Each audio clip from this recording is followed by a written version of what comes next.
In, out, under, on, at, off, ये सब क्या है और किस तरीके से बच्चों को सिखाना है और उसको हम लोगों ने स्पोकन पे लेकर आना है कि उसका यूज कैसे होता है, ये सब क्या कहलाते हैं?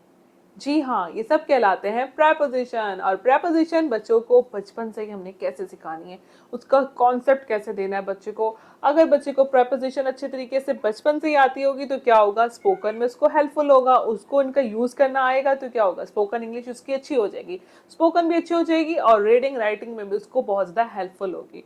और उसको हमने किस तरीके से सिखाना है, तो उसके लिए हम लोग क्या करेंगे, सबसे पहले एक ट्यूटोरियल वीडियो है वो देखते हैं और फिर हम उसके ऊपर डिस्कशन करते हैं। Let's watch it together. इतनी अच्छी एक्टिविटी बताऊंगी ना, उसके जरिए आप अपने बच्चे को प्रेपोजिशन सिखाएंगे विद द ट्वाइस। ट्वाइस के जरिए हम कैसे प्रेपोजिशन सिखाएंगे बच्चे को, किस तरीके से समझाएंगे।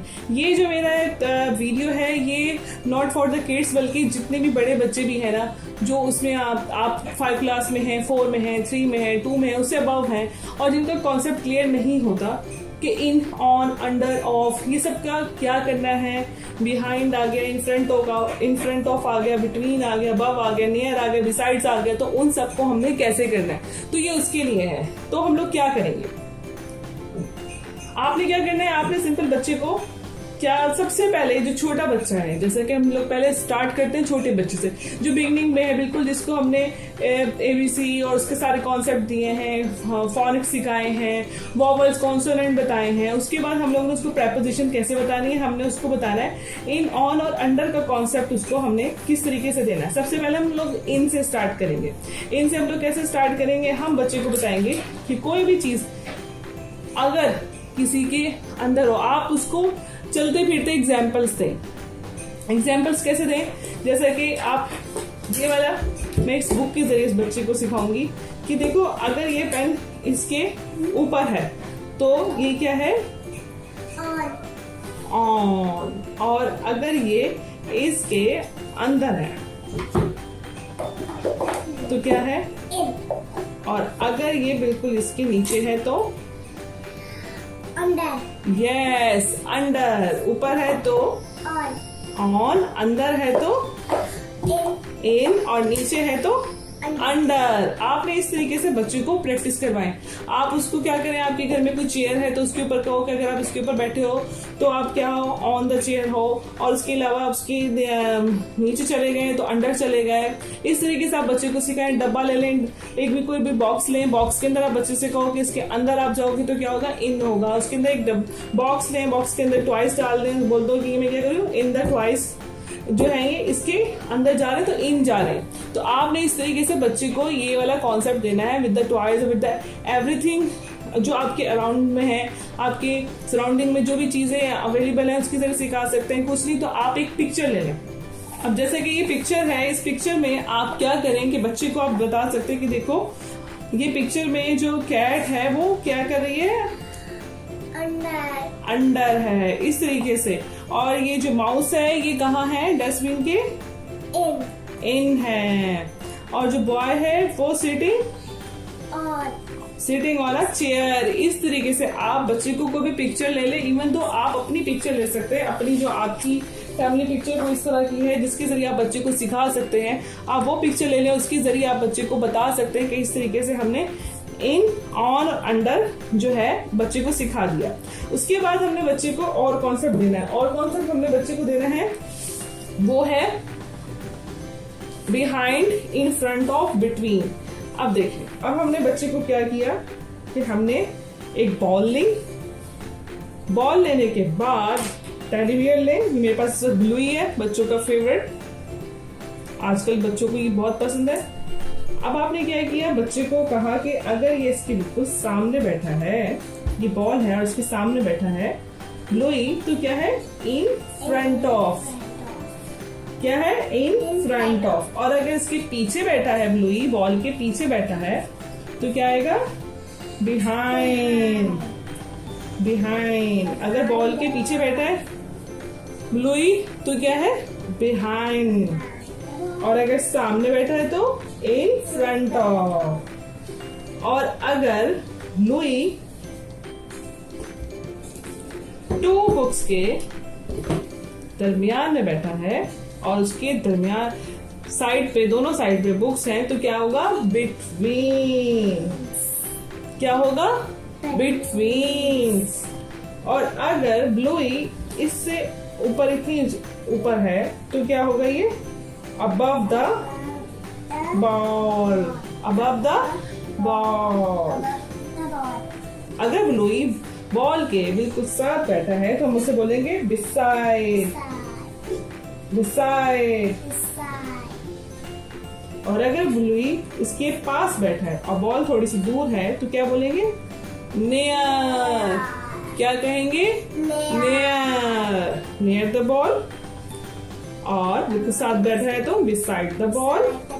पीछे बैठा है तो बिहाइंड द बॉल। सामने बैठा है तो इन फ्रंट ऑफ द बॉल। ऊपर है तो अबव द बॉल। और अगर दो बॉल्स के या दो बुक्स के दरमियान में है तो क्या बोलेंगे? बिटवीन। इस तरीके से आपने बच्चे को इसका कॉन्सेप्ट देना है प्रेपोजिशन का। आई थिंक इस तरीके से बच्चा जो है वो इतने अच्छे तरीके से सीख जाता है कि आपको उसको प्रॉब्लम नहीं होती। अगर ये कोई बड़ा बच्चा भी तो आप ये कर सकते हैं। अच्छा, इसके साथ साथ आपने क्या करना है? आपने चलते फिरते आपने बच्चे को, मतलब आप बच्चा बैठा हुआ है ना, चेयर के ऊपर बैठा है, चेयर के साइड पे बैठा है, चेयर के पीछे बैठा है, अब उसके सामने कोई चीज रखी हुई है तो आप उससे पूछ सकते हैं कि आपके सामने है, तो उसको हम क्या कहेंगे? इन फ्रंट ऑफ। क्यों? बच्चे को चलते फिरते पढ़ाते हैं ना तो इजीली पढ़ लेता है। उसको स्पेशल लेके बैठते हैं ना, उसको रट्टा लगवाते हैं तो उसका मिक्सअप हो जाता है। आप लोग क्या करें? उससे पहले 3 चीजें समझाएं, इन, ऑन, अंडर। आपने ये 3 चीजें उसको समझा ली। उसके बाद आपने क्या करना है बच्चे को? उसके बाद आपने behind, in front of, between, इन 3 का कॉन्सेप्ट दें। फिर अबव, नियर और बिसाइड इनका कॉन्सेप्ट दें। उसके बाद हम लोग उसमें और चीजें ऐड करते जाएं। ऑफ आ गया, एट आ गया, तो आपने इसी तरीके से इन्हीं टॉयज के जरिए और इन सब चीजों के जरिए बच्चे को इसका कॉन्सेप्ट देना है। छोटी क्लास का हो, बड़ी क्लास का हो, ये बॉदर नहीं करता। उसको रट्टा लगवाने की बजाय हमने उसको टॉयज के जरिए और आपकी जो घर में चीजें अवेलेबल हैं, उसको रूटीन लाइफ की जो चीजें हैं उसके जरिए हमने उसको ये चीजें सिखानी है विद द स्पोकन। उसको हमने बोल की चीजें हमने उसको सिखानी है और कोशिश करनी है कि हम ये चीजें यूज करें। तो आपने इस तरीके से बच्चे को कॉन्सेप्ट देना है। छोटा बच्चा है तो उसको उसकी टॉयज के जरिए तो बहुत आसानी से आप उसको ये दे सकते हैं और उससे पूछ सकते हैं, तो बच्चा बहुत अच्छी तरीके से ज़हन नशीन कर लेगा। ये थी ट्यूटोरियल वीडियो। उसमें मैंने आपको देखा कि टॉयज के जरिए आप कोई भी टेडी बियर ले लें जो बच्चे का फेवरेट हो, और उस टेडी बियर के जरिए आप लोग बच्चे को in, out, of, at, in front of, इन सब के कॉन्सेप्ट दे सकते हैं और बच्चे को बहुत आसानी से जो है ना समझ में आ जाएगा। चलते फिरते आप टॉयज के जरिए बच्चे को सिखा रहे हैं। ये देखो, ये इस पोजीशन पे क्या कहेंगे हम, इसको कैसे कहेंगे, इसको कैसे कहेंगे, तो बच्चा जो है वो बहुत आसानी से सीख लेगा। बच्चा खुद बैठा हुआ है, टेबल के ऊपर बैठा हुआ है, तो आप उसको पूछ सकती हैं कि आप बताओ इस ऑन बैठे हो, अंडर बैठे हो। तो इस तरीके से बच्चा जो है ना वो खेल ही खेल में उसकी विकैबुलरी अच्छी हो जाएगी। साथ साथ हम लोग क्या करेंगे, अपने बच्चे का जो उसकी विकैबुलरी इंक्रीज होगी तो प्रेपोजिशन का जो यूज है वो भी हम उसको सिखा रहे होंगे। तो जब हम ये दोनों चीजें अपने बच्चे को सिखाएंगे तो क्या होगा कि उसको आसानी से ना स्पोकन इंग्लिश की तरफ आएगा। तो उसके लिए हमने उसको पहले जो सबसे पहला स्टेप हमारा क्या था उसको भी हम लोग रिकॉल कर लेते हैं। हमने उसको ABCD सिखाई थी और ABCD हमने उसको small letter and capital letter दोनों सिखाए। उसको फोनिक्स सिखाए। फोनिक्स सिखाने के बाद हमने वोवल एंड कॉन्सोनेंट सिखाए। उसके बाद वोवल्स एंड कॉन्सोनेंट सिखाने के बाद हम लोगों ने उसको सिखाया कि आपने किस तरीके से ब्लेंडिंग ऑफ द साउंड्स करने हैं। हम लोगों ने अपने बच्चे को 3 ईयर्स की जो पूरी होम स्कूलिंग होती है, होम स्कूलिंग कर लें आप उसको, या स्कूल में जो पूरा कोर्स पढ़ाया जाता है कि किस तरीके से 3 ईयर्स से बच्चे को वो रीडिंग राइटिंग की तरफ ले आते हैं, तो स्टेप बाय स्टेप वो क्या होता है मेथड जो वो अपने बच्चों के साथ करते हैं। अगर आप अर्ली एज से अपने बच्चे के साथ घर में करना चाहते हैं तो किस तरीके से आप लोग उसको पढ़ा सकते हैं। तो इस तरीके से इन स्टेप्स के जरिए अपने बच्चे की बेस ठीक कर सकते हैं। और अगर आपका बच्चा बड़ी क्लास में है, उसका कोई स्टेप मिस हो गया है, उसको इंग्लिश की रीडिंग राइटिंग में प्रॉब्लम हो रही है या उसको प्रेपोजिशन में प्रॉब्लम हो रही है, तो आप उसको भी इस तरीके से खेल ही खेल में टॉयज के जरिए प्रेपोजिशन सिखा सकते हैं। बड़े बच्चे को भी और छोटे बच्चे को भी, दोनों का एक तरह से, अगर आपका एक बच्चा बड़ा एक छोटा है, दोनों को आप इस तरीके से पूछेंगे तो उनके लिए गेम भी हो जाएगी। और गेम्स के जरिए आप बच्चे जो होते हैं ना बहुत हेल्दी कंपटीशन के जरिए सीखता है। वो ना सिर्फ ये सीखेगा कि प्रेपोजिशन उसका रिकॉल हो जाएगा बड़े बच्चे का, छोटा बच्चा सीख लेगा, उसके साथ साथ उनके अंदर एक हेल्दी कंपटीशन में फ़ायदा ये होता है बच्चे को हार जीत का साइकोलॉजिकल बहुत अच्छे इफेक्ट्स होते हैं उसकी। तो आप लोग साइकोलॉजिकल उसको पॉजिटिव तरीके से यूज़ करेंगे तो उसको बहुत सारे बेनिफिट्स होंगे। आपका भी एक हेल्दी और अच्छा जो टाइम स्पेंड होगा बच्चों के साथ और एक अच्छा फैमिली बॉन्डिंग भी हो जाती है। तो इस तरीके से बहुत सारी चीज़ें एक वक्त में बहुत सारी चीज़ें हमारी कवर हो जाती हैं। तो मेरा इन वीडियोस के ज़रिए यही मोटिव है, मैं आप लोगों की हेल्प करूं, आप लोगों की रीडिंग राइटिंग से रिगार्डिंग। और अगर आप लोगों को कोई भी इशू है साइकोलॉजिकल स्पीच थेरेपी से रिलेटेड तो वो भी आप लोग मुझसे पूछ सकते हैं, कमेंट कर सकते हैं, ईमेल कर सकते हैं littlestarcognitivellearning@gmail.com पर। और देखते रहें little star cognitive learning. More detail, visit our Facebook page, Instagram and our YouTube channel Little Star Cognitive Learning.